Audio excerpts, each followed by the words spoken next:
Hello, I'm Jim Tolles. I'm a spiritual teacher. I blog regularly at spiritualawakeningprocess.com, and I do videos here on YouTube at my Jim Tolles channel. Today I want to talk about why work with a spiritual teacher. Some of you may have heard different things like you're already here now. There's nothing to be learned. You are that which is, and these are all true things. But what tends to be missed is that we don't want to really realize these things, that we are actually very committed to our identity. And we are committed to it on multiple levels, not just the levels we know about, but a whole bunch of unconscious levels. That means that for a lot of people to just try and be here now and watch their thoughts, they're also constantly fueling those thoughts in all sorts of unconscious ways. They're also avoiding other parts of themselves that they don't really want to give up yet. There are a lot of different ways that we can try and fool ourselves, and at its heart, working with a spiritual teacher like me, focused on spiritual freedom, is about helping you to stop fooling yourself. When you no longer want to fool yourself and play these little ego games, then working with a spiritual teacher makes a lot of sense. But if you're just trying to make yourself feel good or avoid situations in life that you don't like or get the things that you've been taught to get, then it doesn't make any sense to work with a spiritual teacher either. It's a powerful thing to step into this work, to decide that you do want freedom and that you're willing to learn about all the different parts of you that are trapped. Now, can we do a lot of this on our own? Yeah, and you will. You'll have to do a lot of stuff on your own. No spiritual teacher is going to babysit you 24/7 to make sure things work. I mean, what kind of control is that? And what kind of student do you really create? You're creating somebody who's just kind of a barnacle on a rock. They're not able to stand on their own. And that, I think, is ultimately what freedom is a big piece in. It's like, how much can you be free to live on your own, to really make your own choices? Because right now, the ego is making most of your choices for you, if not all of it. And also, always remember, most of the ego is unconscious. Like, we don't realize all the different things, different beliefs, past experiences that are influencing us in every moment, every day, in terms of what we eat and think and say and act. And it just creates this ongoing sort of feedback loop for itself where it sees the same types of things and has the same types of reactions and does the same types of things. And that creates this sort of cycle of suffering.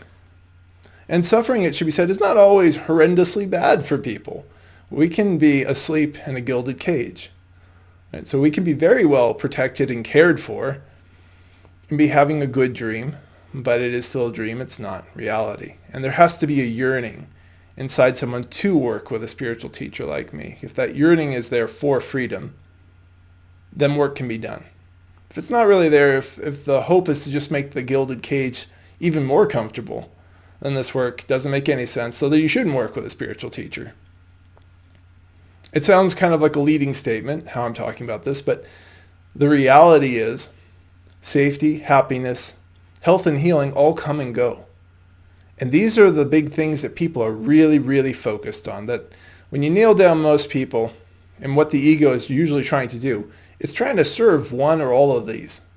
To be happy, to feel safe, and to be safe, because feeling and being safe are actually two different things. The reality is safety and the feeling of safety, they're not the same, even though we combine them. So you can be in a safe environment, but feel like a lot of anxiety, like a lot of people have social anxiety. There's nothing threatening in the society around them, but yet there's this fear. And conversely, you can have somebody in a very abusive relationship, and they are actually not physically safe, and yet they feel safe because of the nature of their ego. So the ego just is confused about a lot of things. The path to healing is a worthy path, but all things come and go. We can be healthy, and then we can get hurt again. As we get older, things break down. So the quality of health kind of shifts over time. When we're stuck in our ego ideas that we can hold on to a health and a body a certain way, we suffer. When we're hoping to be happy all the time, we suffer. When we're hoping to achieve safety finally, and we put safety out in the future as something we achieve one day, we suffer. And this eventually leads people towards this conclusion that I want spiritual freedom because I can't keep all of these. They're just going to come and go. When you come to that conclusion, it can't just be in the mind, or the mind can say a lot of things, but then at the other levels of the unconscious, the ego is like, nah, I still think I can be happy all the time and I can get all these things. Or I think I can keep this safe little space in my life. It's good right now, I'm going to protect it.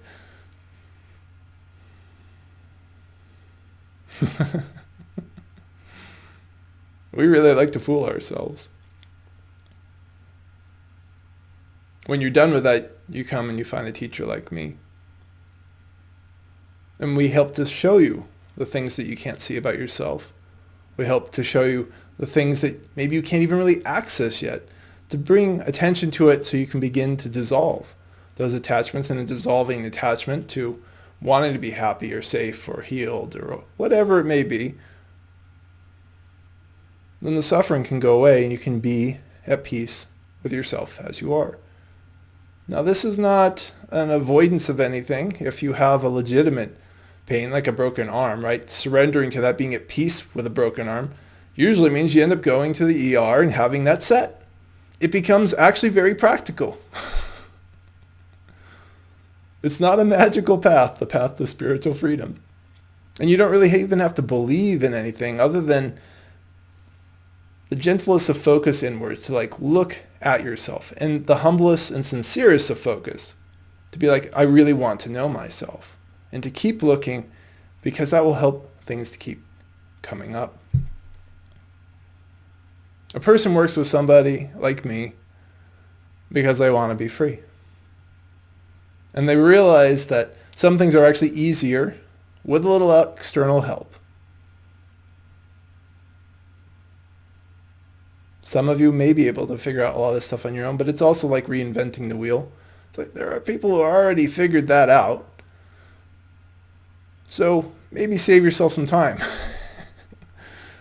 and not try to figure out something that someone else has already got figured out and can help you with. And in that way, while speed is not an important goal, it does help speed things up. And I say speed is not an important goal because too much of Western culture is focused on faster is better, and faster is not inherently better. And there are certain ways where doing this work slowly so we can integrate is actually really important. And really, there's a lot to know about how we dissolve the ego, how we fall apart mindfully, not just break down and be a hot mess for no particular reason and then just give up on everything. And that happens too. And finally, having a spiritual teacher right now in this day and age who understands the path to freedom is really, really important, because we have had an explosion of spiritual information. It's like if you want to make an omelet and you go to the grocery store and you buy everything because you don't know what goes into making an omelet. That's what the spiritual path right now is for a lot of people. They're just throwing every kind of item into the bin. It's like, well, I think I was going to make an omelet, but you can throw all the raw meat and cheese and broccoli and spices, and that's not going to be an omelet because that's not how you put one together.